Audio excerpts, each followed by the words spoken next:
Jane. Okay, this is Jane, and I'm Eva. Okay, I will share my screen with you now. Okay, so we've been introduced, but we'll tell you a bit more. So that's the first person, that's me, Ewa Wanat. Rachel Smith and Jane Stewart Smith are phoneticians here at Glasgow, and they are my supervisors. And Colin Hamilton is a founder and CEO of Microphonics, which is a small company that I'm collaborating with as well. And Jane, again, is here. Yeah. So let's start with a quick overview. First, we'll talk a little bit about rhythm and it being everywhere in our bodies, brains, speech, music, social behavior, and in English as a foreign language.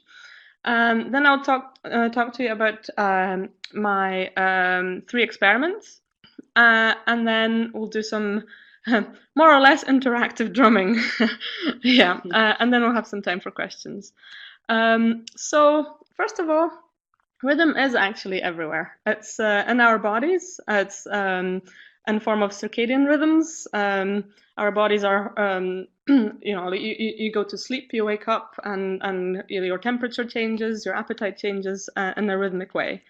Then rhythm is fundamentally about movement. So when we feel a beat, we can synchronize our movements to it, and it isn't unique to humans. So I'll play a little bit of this video of Snowball for you.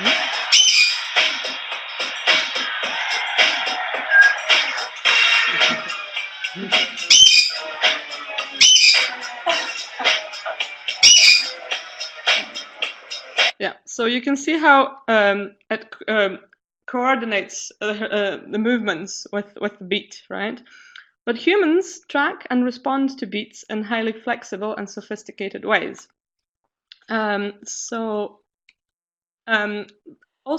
we have rhythm in the brain, not on the brain. In the way that populations of neurons have their own rhythms, firing patterns, and then they synchronize these rhythms with the world. So it is a little bit like these metronomes, and I'll let you watch another video. Sorry.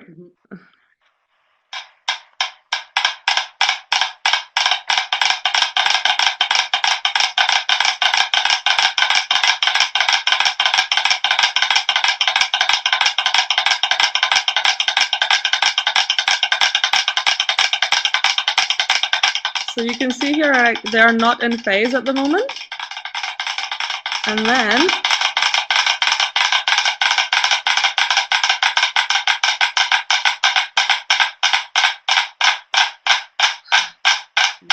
so good, right?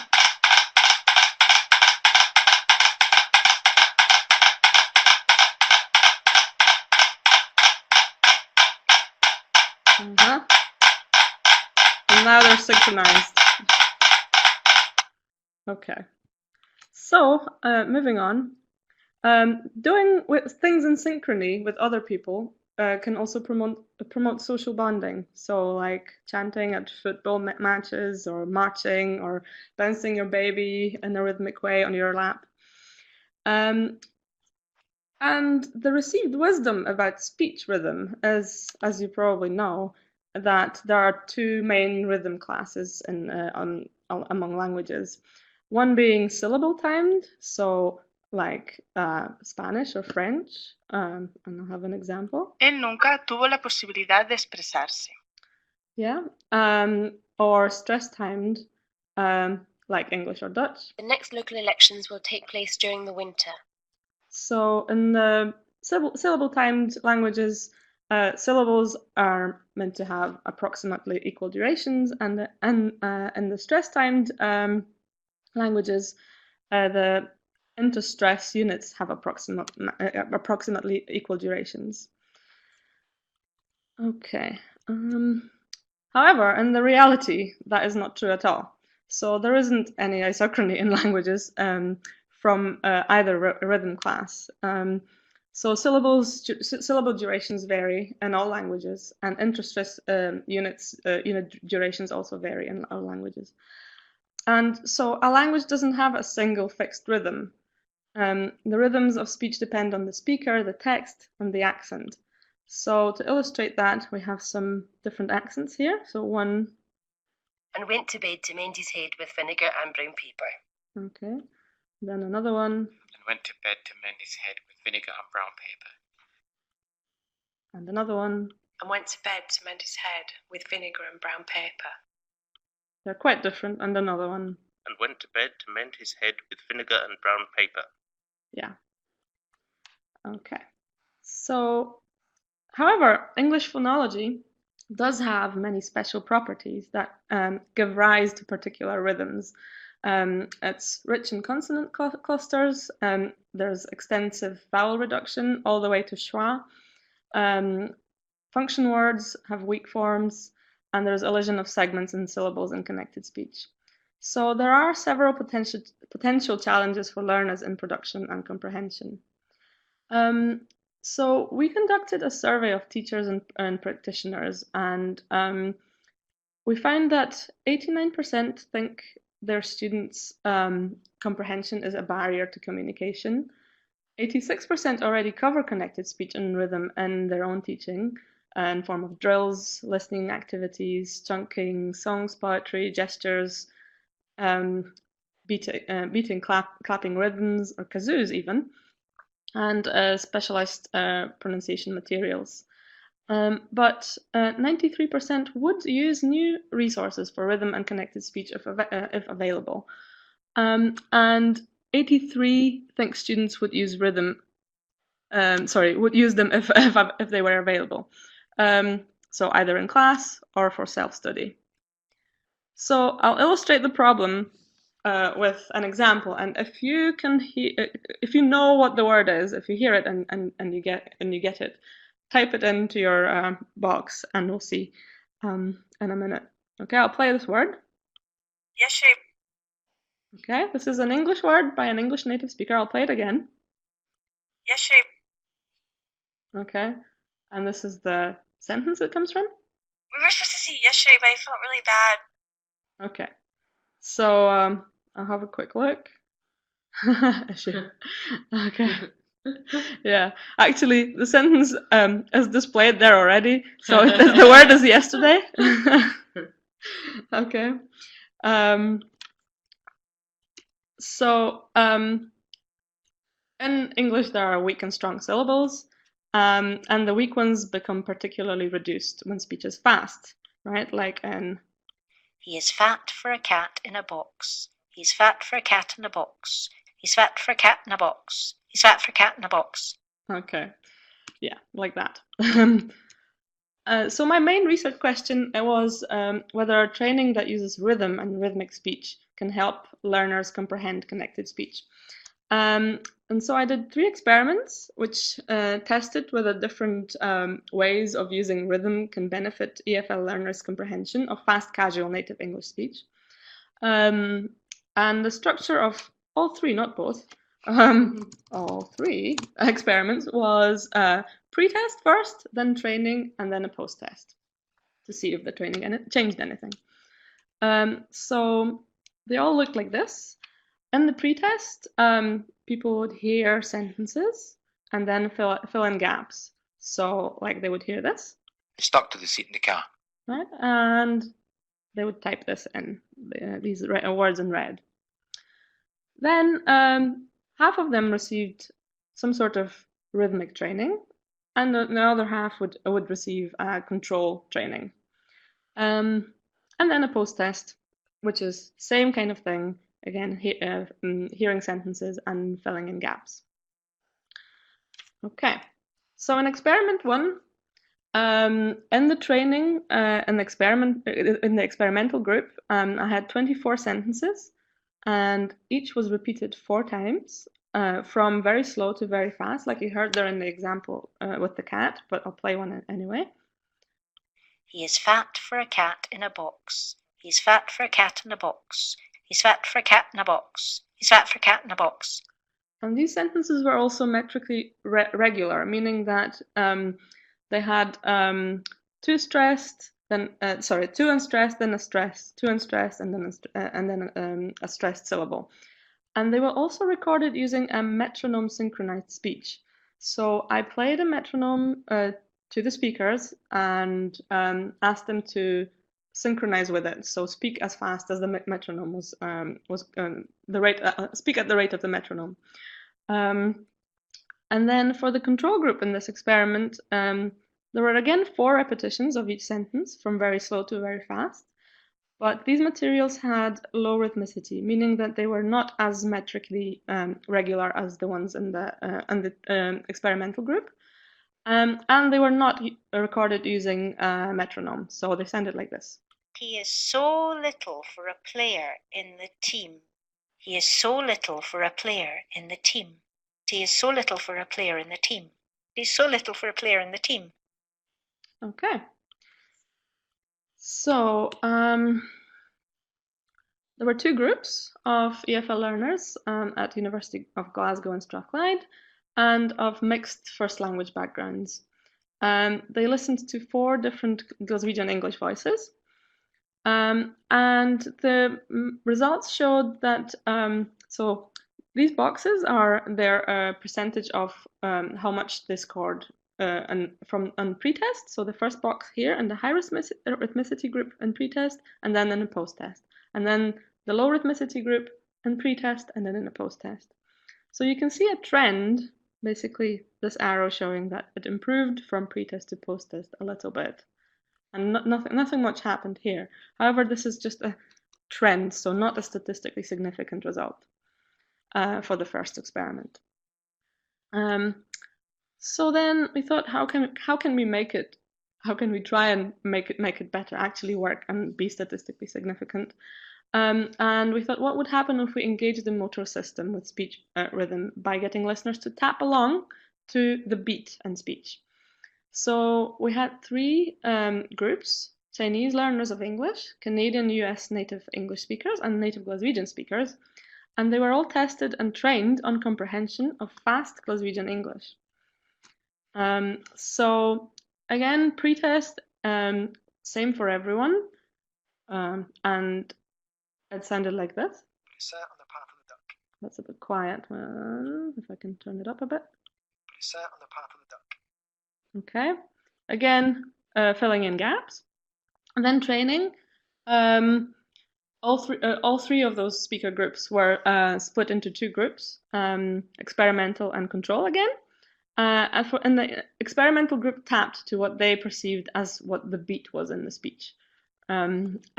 So each of the sentences was repeated 4 times again, once slowly and 3 times fast.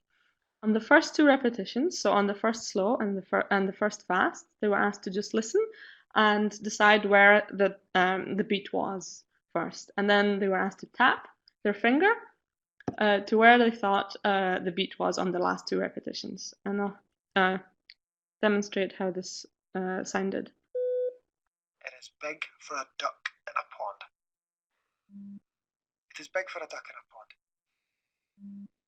It is big for a duck in a pond. It is big for a duck in a pond. Okay, so before each of these sentences, there is a tone just signaling to them when the sentence is about to start playing. And then for the control group, they were asked they listened to the same sentences, but there was a randomly placed click sound, and they were asked to just tap when they heard that click. And it sounded like this. It is big for a duck in a pond. It is big for a duck in a pond. It is big for a duck in a pond. And there was that click sound. It is big for a duck in a pond. Yeah. So results showed that on average, all groups tended to get a little better from pre-test to post-test, but this change was not significant, except for the group of Chinese EFL learners. Significant, so I mean statistically significant. So the Chinese learners who tapped to the beat during the training showed marginally significant improvement. So this is what it looked like, right, for the Chinese. So they improved in the tapping. This is the pre-test and this is the post-test. They improved more here than in the click identification task. So this is a statistically significant difference. Yeah. Okay. And in the Chinese and the Canadian groups, the participants who were more musically trained or more confident about their rhythm skills had better scores on both pre-test and post-test. So I had a questionnaire asking them for various things at the end of the experiment, and one of them was to rate their ability to tap in time with music. So their self-rated tapping ability also correlated with the years of musical training and other musical skills variables. So this is what it looked like, right? So no one in the Canadian speakers, no one scored said that they had no ability at all. So the 1 isn't there. It starts with 2, and then goes 3, 4, and 5. 5 would be the best. Like I'm really good at this tapping, right? Or I think I'm really good at this. So you can see the positive correlation here. So their scores got better, the better their self-rated rated tapping ability. Okay. And same for the Chinese. The better they rated themselves on their tapping ability, the higher their scores on the comprehension test. Right. So all the sentences in my tapping task had what I would expect to be 3 beats. Basically, they were all, he was fat for a cat in a box, like that, right? The metrical structure was was the same for all the sentences. So I expected people to tap 3 times because there were 3 stressed syllables in each of the sentences. And the participants' actual tapping also correlated with their self-tapping ability. So you can see here, this is again the self-rated tapping ability. And then if they so say they rated themselves as very good at 5, right? And here is the number of taps per utterance. If they tap 3 times only, they also rated themselves as good tappers, which some people tried to do more taps because I didn't tell them to just do 3. I told them to tap to what they thought was the beat. Okay. So the conclusions we took from this experiment was also that musical ability seems to be linked to ability to entrain to the beat in speech, and also to comprehension of a non-native variety of English. And in the Chinese EFL learners, the scores in post-test were marginally better for those who were tapping to the beat than for those who performed in the control training task, so the click identification. So then tried for experiment 3 to incorporate this finding into classroom teaching. So rather than having a one-off session, which was experiment 2, we tried to have something more long-term over 4 sessions. And first of all, we included a more general training on musical rhythm because of those experiment 2 results. And some tasks will be demonstrated to you shortly, and any feedback will be greatly appreciated. So these are preliminary results, and actually this experiment, yeah, so the experimental group's general level of English was much lower than the control groups, right? You can see this here, their scores here are not as high as these guys. And actually there's no big improvement here. So the bar here shows the median. You can see that this box moves up, but this also moves up here, right? So this result was not a significant result. So possible reasons for this, it's possible that our experimental group and they were just their level of English was just not high enough for this task. Maybe they were struggling with certain things about it. Maybe it was just too hard. And The post-test was also performed quite late in the afternoon after all classes, and they might have been tired. Again, we can't really know that, but it might have been the case that that affected the result. Also, maybe group training is not as efficient as the one-to-one training given in experiment 2. Maybe there are other reasons, and if you can think of any, we're more than happy to hear about them. So yeah, if you have any suggestions for further investigations of any ways in which the results from experiment 2 could be implemented into the classroom, or for possible further testing, we'd be happy to hear them. Please get in touch. This is my email address. Now I will hand over to Jane. Hi, well, for me, I am a musician, so most of my work is done in musical relating, but also I work a lot in mental health, so there's a lot to do with communicative behavior in music as well, a kind of a non-verbal kind of response and interchange between people. So this interests me enormously. Actually, is it transferable to verbal behavior? The other thing that fascinated me, the more I thought about this and syllabic training and matching motor movements with voice and word, is that actually, if you can see from this slide, I love world music and world percussion. And so many of these different traditions actually have their own syllabic drum language for training people to learn the drum. And actually, in many cultures, you would spend 3 or 4 years just doing the verbal thing before you even get your hands on a drum. So they're using that to encode these patterns in the brain that will then come out as motor movement. So would it work then to use the motor movement, it's almost in the reverse pattern, to then use that as a way to come out with language later on? So I think for our 4 examples here, we've got the West African djembe, and so in the middle of the drum, the 2 sounds would be gundun, and then there's a tone sound, godo, and then a slap sound, pata. So you might think of a rhythm that goes gun godo gun pata pata gun godo gun pata pata. And when you're learning, you repeat those syllables until you've got that rhythm and then transfer it to a drum. In the Middle East, in dumbek darbuka dum taka tek taka dum tek taka tek dum taka tek taka dum tek tek. Same kind of thing. Taiko from Japan, don doko don kidi don doko don. I'm making this up.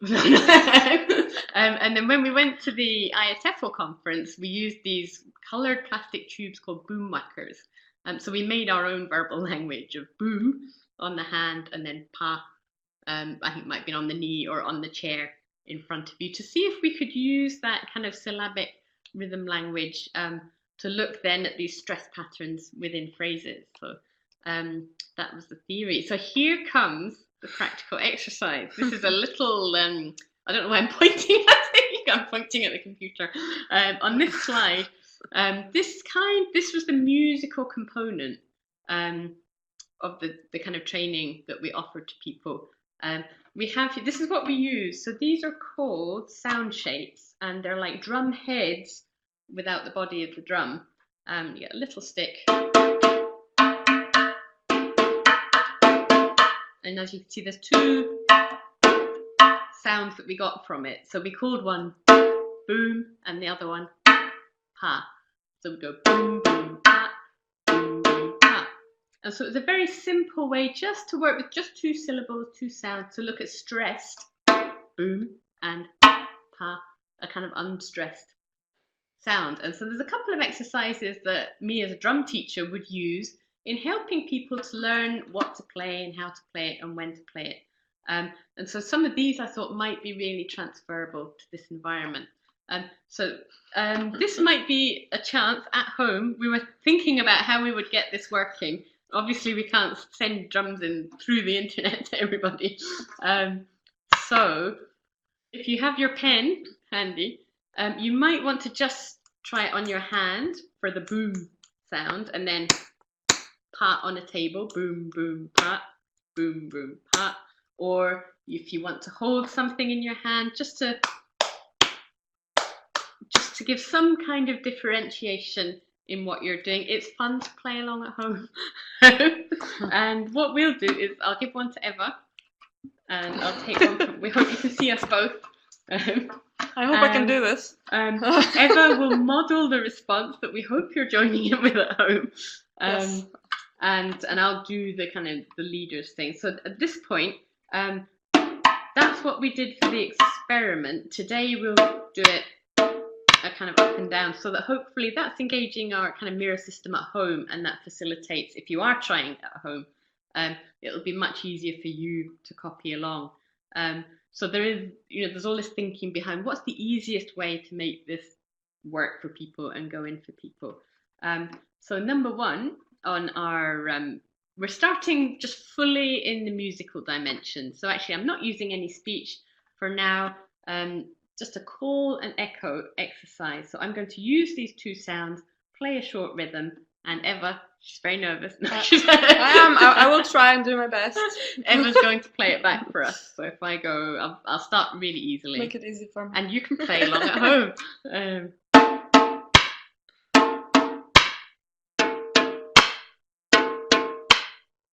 Good so far? Great.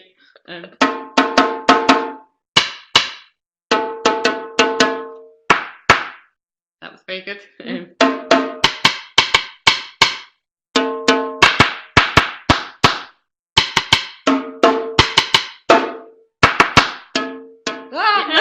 Sorry. I'll do it again.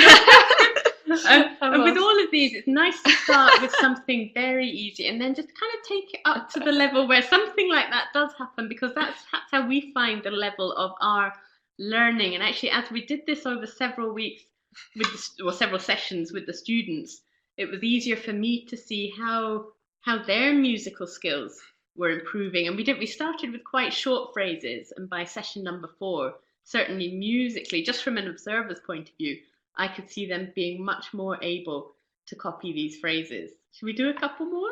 Yeah, go for it. I'll try.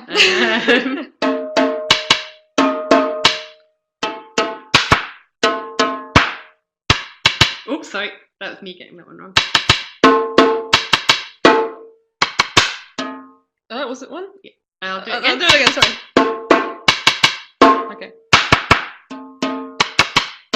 Great, and by doing that, and by actually doing what we did there, and practicing that's working on that skill, that's just flexing that muscle of being able to distinguish these stressed and unstressed patterns. And again, it's purely kind of musical training at this stage. So stage number 2, which is possibly almost easier, which is why we use it as kind of drum and rhythm teachers, would be this thing of say it and play it at the same time.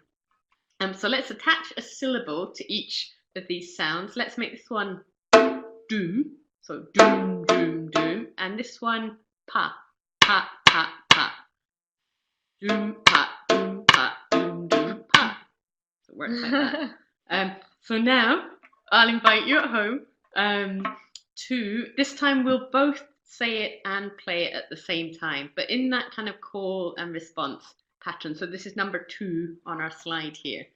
So I'll say it and play it, and then Eva will say it. I'll try it.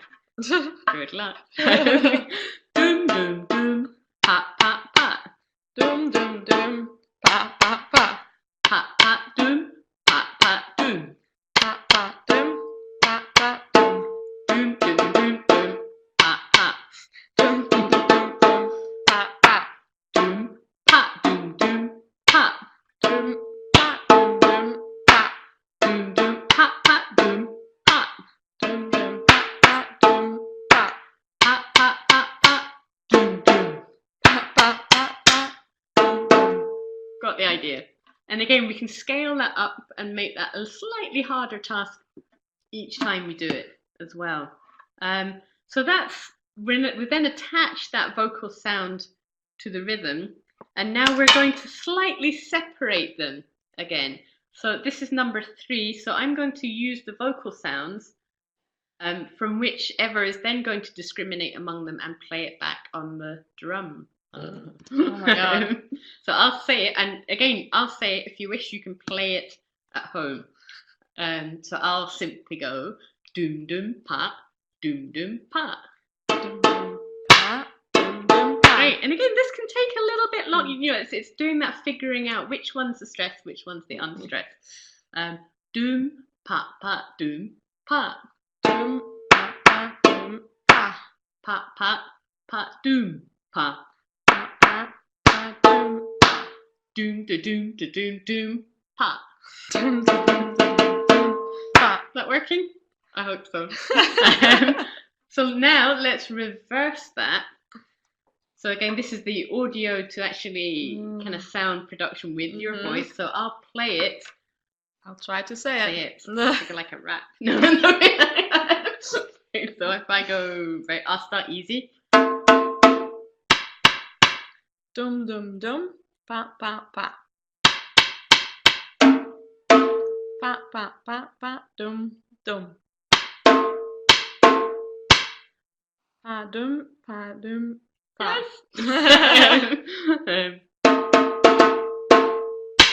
Dum dum dum dum pa.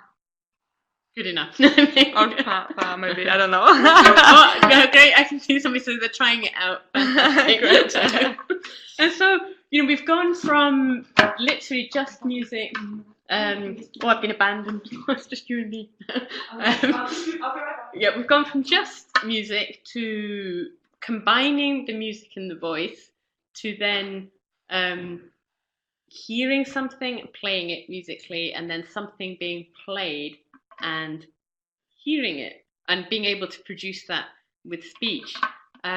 So the next stage of it was then to use some sample phrases. I think whenever comes back, she can work the computer. I can't. I'll show you this. Eva's going to get it. We had 19 phrases. So there we go. There they are. And we've got recording. We found that actually to go straight into just listening to the recordings and playing, that was a step too far. So we needed some kind of bridging steps as well. And we found it was easier to read them out at a slower pace and then get people to identify. So at this point, we're throwing away the doom and the pa, and we're listening to the syllables in the sentence and making the stressed syllable on the drum and the unstressed with this kind of lighter sound, in this case the pa. So if, for example, if I went what's new, the stress is on the new, so I would play what's new. That makes sense? Yeah. Play along at home. So we'll go through a few more of these sentences. I don't know if you can see my copy here. I actually went through it at home and put the stresses in. It's like reading music for me, just so that we could give the right example to people. So if I went from 2 till 4, we'd go from 2 till 4. From 2 till 4. Number 3, can you tell me what to do? Can you tell me what to do? The computer is broken. The computer is broken. Number 5, my favourite. This was quite confusing. This was quite confusing. Perfect. Number 6, they sat and talked. They sat and talked. I left my umbrella at the pub. I left my umbrella at the pub. And number 8, bottom of the screen, Anna and Molly went out for a pizza. Anna and Molly went out for a pizza. There we go. And you see, by that last one, it's quite a complex task, and it's almost more complex than some of the musical ones we were doing. So it is a case that it is something that actually you practice as well. One session's probably not going to do it. And we did see people getting better, just from an observational point of view at that task. The more we did, it's a way of learning, and the motor skills involved in this. There was let's do one of the hard sentences. This is where we really got ourselves in a twist. Let's do they exercise every day apart from Sunday. So number 9, this one. Yeah. So this one. Yeah. They exercise every day apart from Sundays. Okay. They exercise every day apart from Sundays. Okay, so you can see how doing this, it becomes the more complex the sentence becomes, the more challenging it is. The other thing I don't think we went as far as that, but we thought if we were doing future sessions, we could have the list and we could actually almost have it blank, but then get people to underline the stresses I ended up themselves doing first. that. Yeah. I ended up doing that. Oh yes, in the because end. you yeah. So that then they're almost playing it back like a music score, but it's still flexing those interior muscles of figuring out where these stresses are and almost rehearsing them. And again, musically, if we were learning music, that's tuning your ear in every time you do it. That builds you into just being aware of this component of language as well. Next, we thought, well, let's try and simplify it for people, and again, just use that hit on the stress part. Which is also what we did in my experiment too. I only asked them to tap to the stressed, the beat. So I expected it to be the stressed syllable. Yeah. So if we have a go at those sentences again and literally just beat on the stress, hopefully that should release our stress as well. What's new? What's new? From 2 till 4. From 2 till 4. Can you tell me what to do? Can you tell me what to do? The computer is broken. The computer is broken.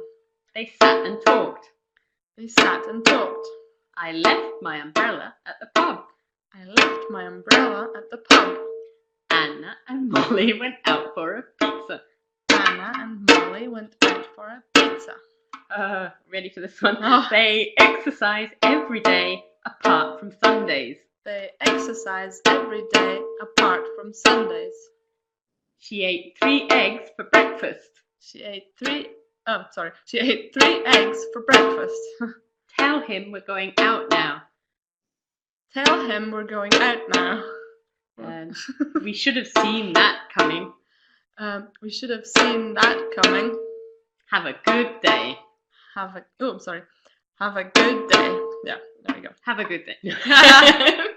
Shall we do one? So we've done it in a slower pace. We've simplified these motor skills. And so the last one then is, we're getting back to that idea of fast connected speech, and Eva made some naturalistic recordings, which we'll attempt to play and hope that you can hear that through the technology. Start from the beginning? Yep. And we'll try and drum them back here. What's new? Oh, What's new? Yeah, it sounded quite equal. So it does change as well sometimes, depending on the speaker. Yeah, exactly. From 2 till 4. From 2 till 4. Can you tell me what to do? Can you tell me what to do? Oh, sorry, that one's too quiet.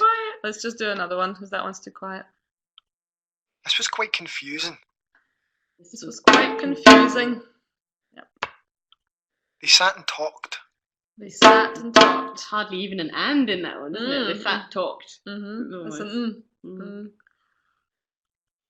I left my umbrella at the pub. I left my umbrella at the pub. Yep. Anna and Molly went out for a pizza. Anna and Molly went out for a pizza. They exercise every day apart from Sundays. They exercise every day apart from Sundays. Okay. She ate 3 eggs for breakfast. She ate 3 eggs for breakfast. It's always nice when we do the same thing. Tell them we're going out now. Tell him we're going out now. Should have seen that coming. You should have seen that coming. Have a good day. Have a good day. Yep. We're a bit tired. We're a bit tired. The first 3 people will be rewarded. The first 3 people will be rewarded. The best student will get a prize. The best student will get a prize. This sounded very natural. This sounded very natural. You should try to be quiet at the library. You should try to be quiet at the library. Fructose is a naturally occurring sugar. Fructose is a naturally occurring sugar. Ta-da! Yeah, okay. Nice. Great. So is that it? I think that wraps up, in a sense, that's what we did with the students. There's obviously, we were doing this on a fairly short-term basis. There's obviously ways, and we were already starting to think of ways that we could expand that or take it on. Okay, so let's see about questions. I'll scroll up to see what the first question was. Eva, it's Louise here again. I think if you go to the Q&A box, and you'll see there's two different views. There's presenter view, participant view. If you go into the participant view, maybe there's... Sorry, it's breaking up. I can't really... Sorry. If you go to the Q&A box, and you see there's two views. There's the presenter view and the participant view. So I put two questions in there already, so they should be coming up. No. So should I click on one of them? Yes. Okay. Okay. Okay. Show us your email address. Oh, right. I will. Should I type my email address in the chat? That's a good idea. I'll do that.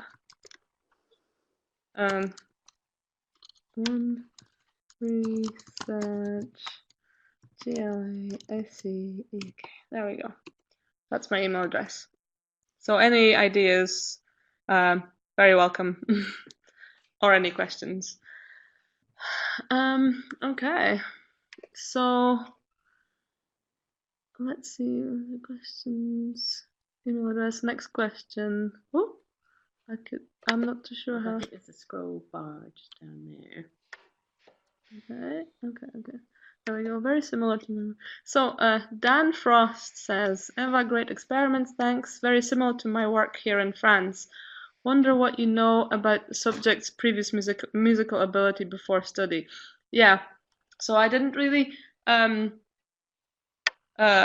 say much about this in the presentation, but at the end of each experiment, I had a questionnaire, and I asked them all sorts of questions, including if they played instruments, and if yes, then how long for, and what kind of instruments, and if they had any, if they did singing or dancing, or I also had those questions about how they rate their own abilities.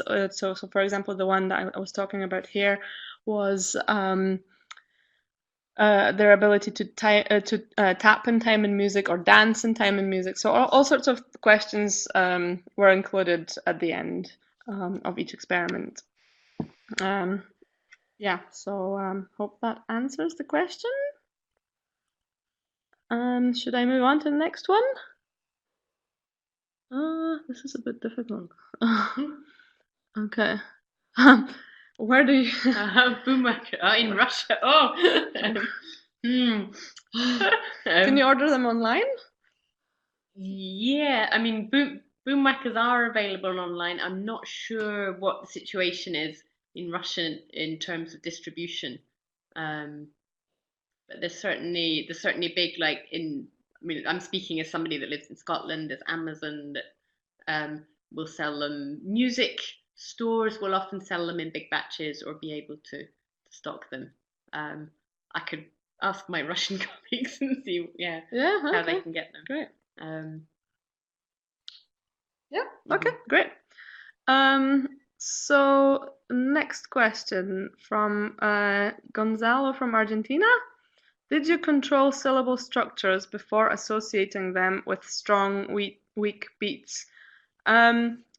So for my experiment 2, I controlled them very much, so that I designed the sentences in a way that meant each of the sentences had 2 unstressed, so 2 weak syllables, and then a strong one, then again 2 weak and strong one, and then again 2 weak and strong one.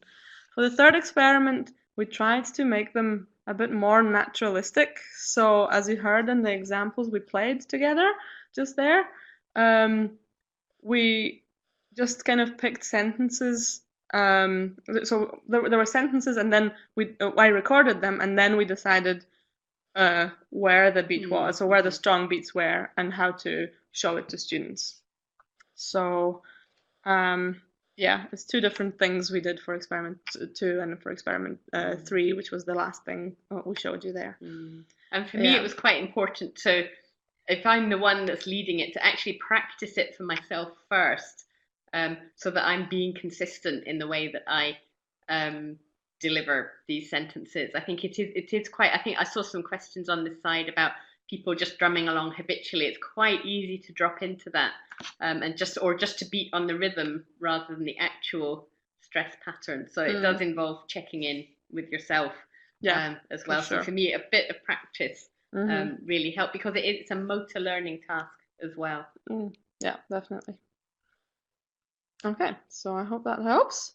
Let's try and see. Why is the Glaswegian accent perceived to be so hard?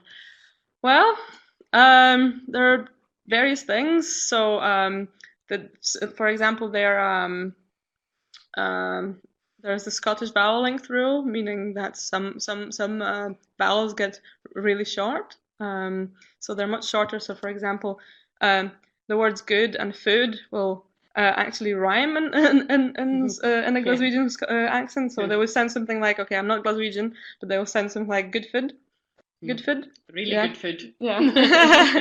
Yeah. Good food. Yeah. So if you said it with an English accent, they send good food. Yeah, they send different. So that's one thing. There's all sorts of different sounds that are like, especially the vowels actually. When I first arrived in Glasgow as well, I couldn't, like, I was a student in my 2nd year studying English, and I couldn't understand, but I thought people were speaking Gaelic here or something, because I couldn't understand them.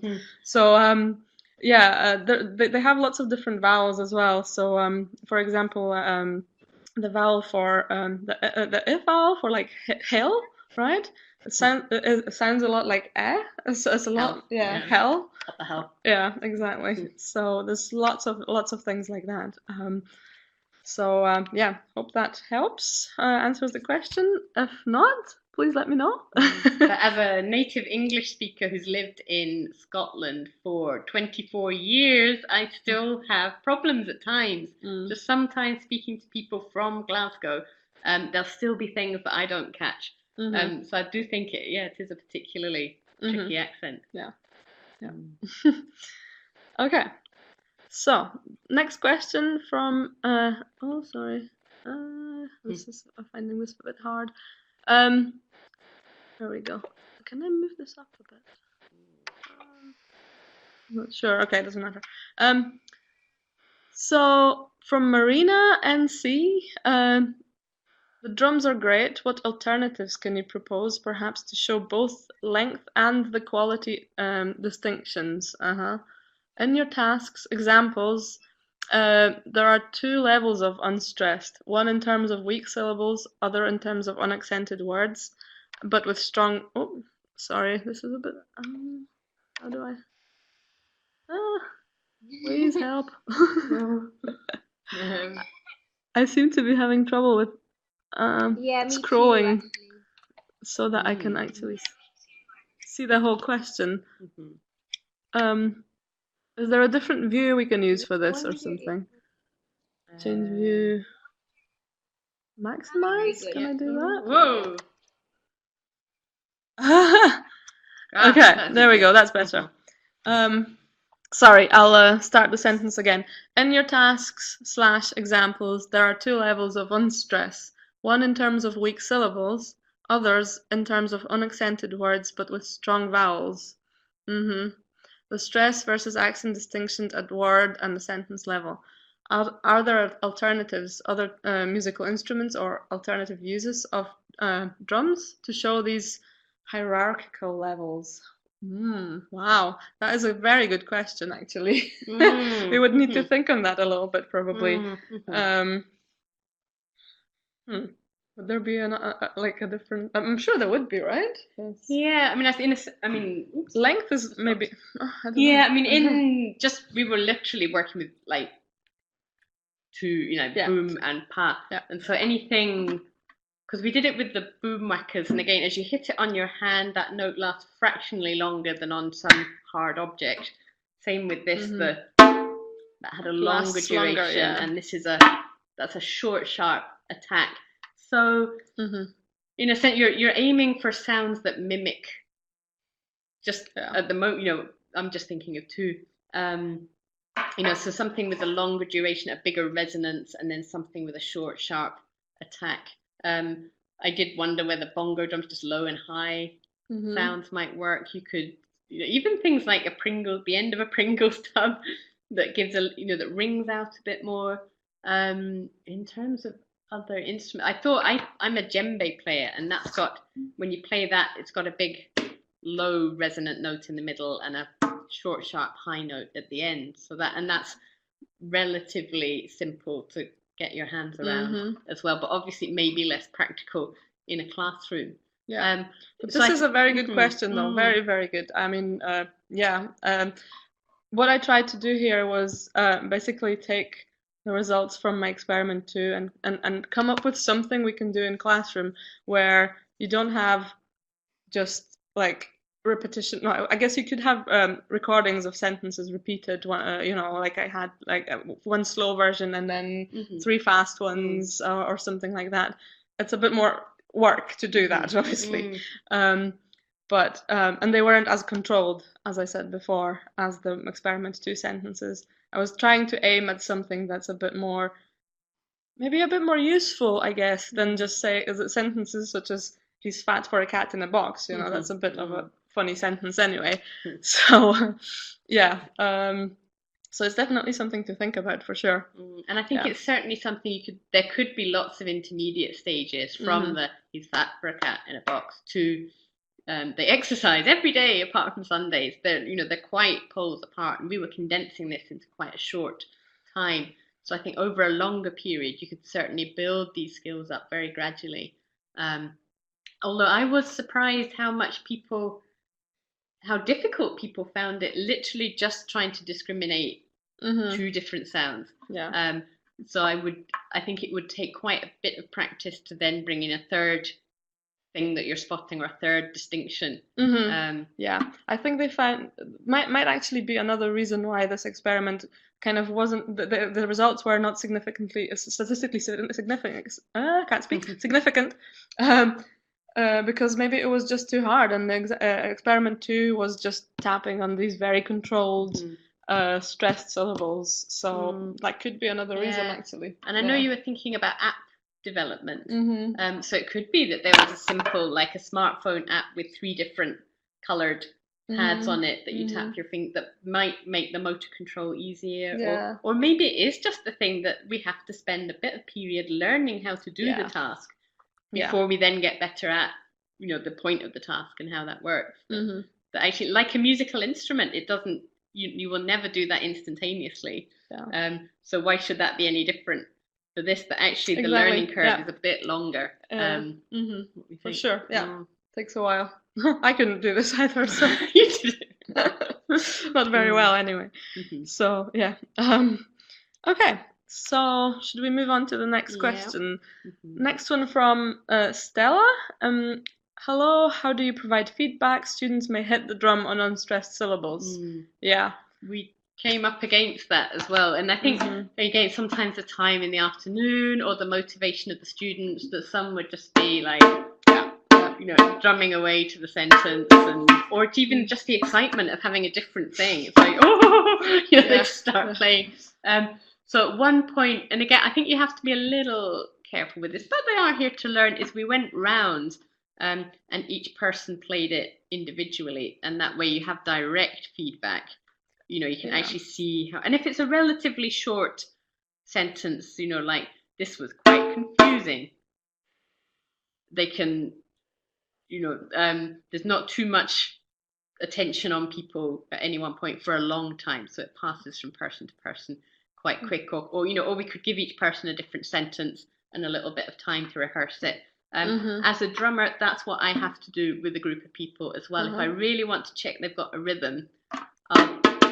I'll play it, the next person plays it, and it moves around the room. Okay. And so, you know, that's a direct feedback. You can see, are you getting it right? Are you getting it wrong? It's fairly clear cut.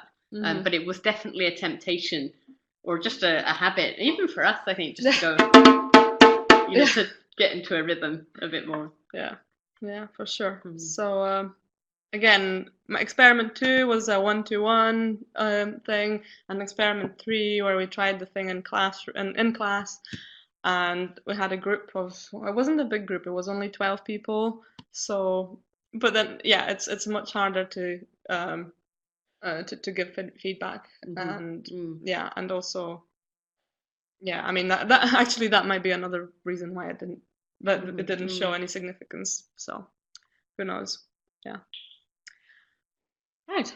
Okay. So there's Marina says thank you, Marina. Thank you. Wayne says, are there different accents in Glasgow? There is. It gets a bit more nasal up North Glasgow. That's great. Oh my god, that's so good. That's Amazing. brilliant. Yes, there are definitely different accents. So you have kind of the more posher areas where people speak more kind of a standard Scottish.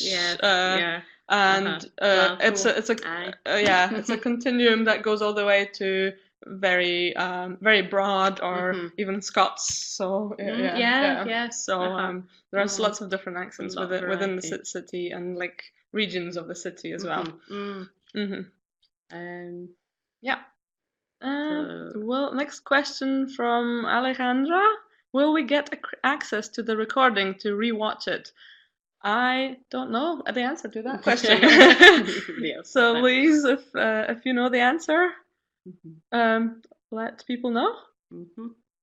And Dan Frost says again, I am with Marina. I struggled with. Oh, sorry. Hello. So I just said that. Hello, can you hear me? Yep. Yeah. We could. Yeah, we can hear you. Anyone who's a PronSIG member will get the recording sent on to them, but anyone who isn't, unfortunately, you get access to the live version, but you won't get access to the recording for the moment, anyway. Okay. Great. I think there's a couple of comments on the hierarchy of the speech examples. I must admit, drumming-wise, I struggled too, so I do think possibly there's a few more either simpler or intermediate stages that we could put into it. And this really was a pilot, in a sense. We're doing this to see whether it worked, and now I think we do have a much clearer idea of how we could pace things out. Because we did read and hear from various teachers that they do use clapping or tapping and things like that, but there was never any studies to show what that actually did. So this is probably just like seeing what works. Okay. Bang on 2 o'clock. I think that's all the questions that we can see. The last one is again about the recording. So that seems to be all for now, I think. Okay, I'm very sorry we didn't get to hear you tapping along at home. Okay. So is that everything, Louise? All the banging with the pen and that. So everyone feel free to stay around and kind of you can key in the chat box. And I can post up maybe Eva. Did everyone get Eva's email address? I don't know if we can post that up maybe on the Facebook page or something like that, or we can kind of get it out to you if Eva doesn't want to broadcast on Facebook. We can figure out another way to get that out to everybody. And yes, thank you all very much for attending. Great to see so many people here. And thank you again to Ewa and Jane. Yeah, thank you so much for having us. And thank you so much for all your comments and questions. And if you have any more, I'm happy to talk via email. So yeah, hopefully speak to some of you soon. Come to Glasgow. Okay. Thank you. Have a great weekend, everybody.